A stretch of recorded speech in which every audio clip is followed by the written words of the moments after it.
not a mock trade. New on NFL Live from Shefty. According to ESPN sources, the Green Bay Packers are trading wide receiver Wicks to the Philadelphia Eagles in exchange for a 2026 fifth-round pick and a 2027 sixth-round pick. He's going to sign a one-year deal, $12.5 million extension with the Eagles per his agent, David Mulugeta. Okay. What do you think, Mina? Very Eaglesy. I'll start there in taking a player who has at times flashed some high highs. There's been games truly where he has looked like a legit threat downfield, making plays with the ball in his hands. And then there's been games where he's disappeared. There's been drops, but Philadelphia, don't worry, this is not your A.J. Brown replacement if they're going that route. Exactly. They did need a wide receiver 3, though, and this gives them an option there at very low cost. As you saw there, it's a late-round pick swap. And these don't always work for Howie Roseman, but he keeps swinging at them, and I love him for it. Yeah, I was told we were going to talk fake trades today, not real trades, so I have to think about this one for a minute. No, I really am excited by this because you see Howie Roseman take these kind of swings on these low-cost receivers.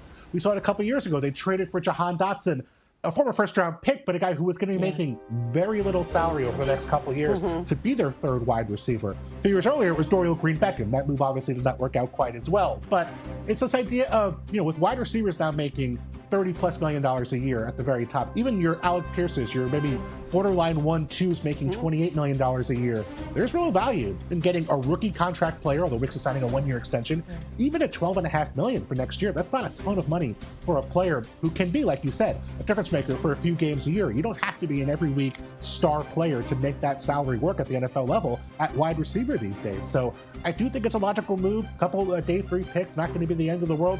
Kind of surprised the Packers maybe were willing to move on from Wicks at this price tag.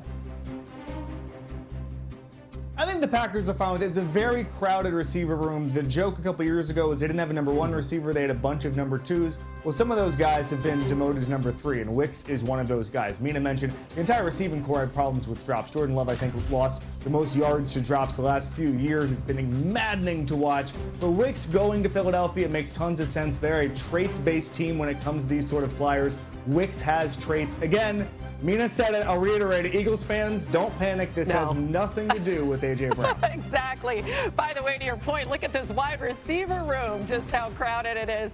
And as Shefty points out, the Packers about the top safety in the draft. Ohio State's Caleb Downs. You can see that our draft analysts are high on him. We have Matt Miller, Field Yates, and Mel Kiper having him at 5, Jordan Reed at 7, and then Peter Schrager down to 12.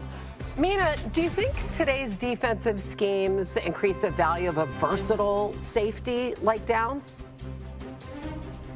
It's hard not to feel that way after watching the team that won the Super Bowl, the Seattle Seahawks, use a very versatile safety, Nicky Emenwari, who played multiple positions to great effect, including on their playoff run. But I think it's important to distinguish sort of the different types of versatility at the safety position.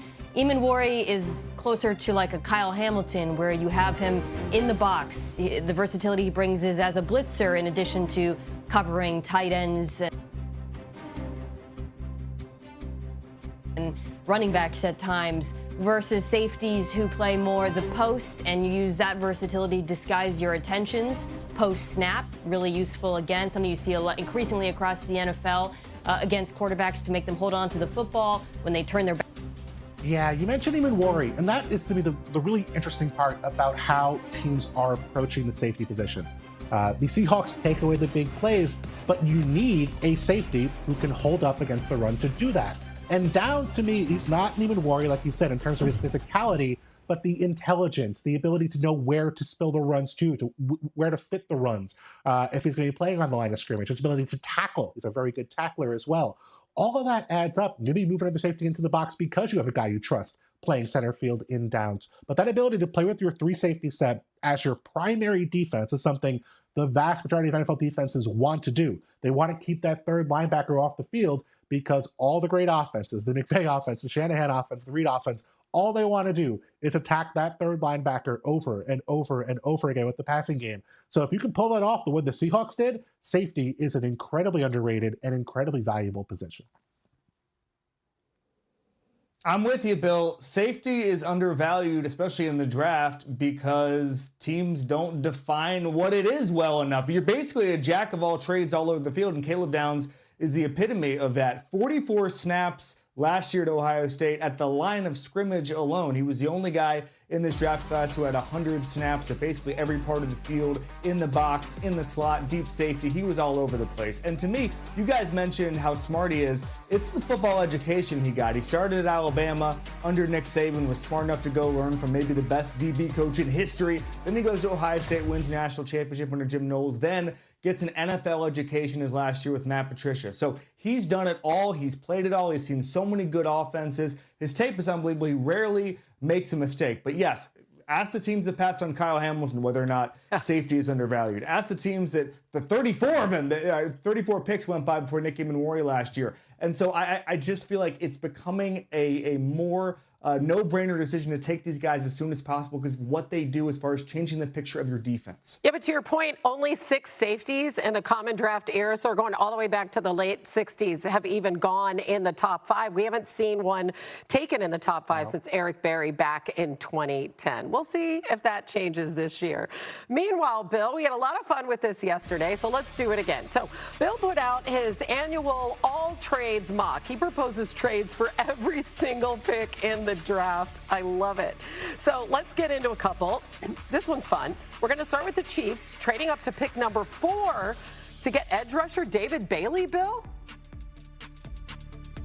Yeah, I think they need that second edge rusher next to George Karlaftis. Of course, Chris Jones, the focal point of that defense, but can they get that guy with bend? They're going to have to go up to get David Bailey, I believe. They give up 9 and 40 here, get that 4th overall pick and a couple mid-round picks back. But to me, I know they have needs in the secondary. I know they have a couple guys up front they feel good about, but that's that, that really bendy edge rusher they just don't have. Karlaftis is not that kind of player. And so every good team has a great defensive line. You went up front. The Chiefs, they're struggling a little bit to do it the way they did maybe a couple years ago. So I think about that trade up. It's a lot to give up, but this is their chance to get a superstar player at a premium position towards the top of the draft. Mina, what do you think? Well, first, I love this for the Tennessee Titans, and their phone lines should be open. To me, they are the team who should be looking to trade down the most and acquire draft picks so that they can throw multiple picks at improving the offense, not just one position. They need offensive linemen. They need wide receivers for Cam Ward. They need tight ends. So the more draft picks the Titans can get, the better.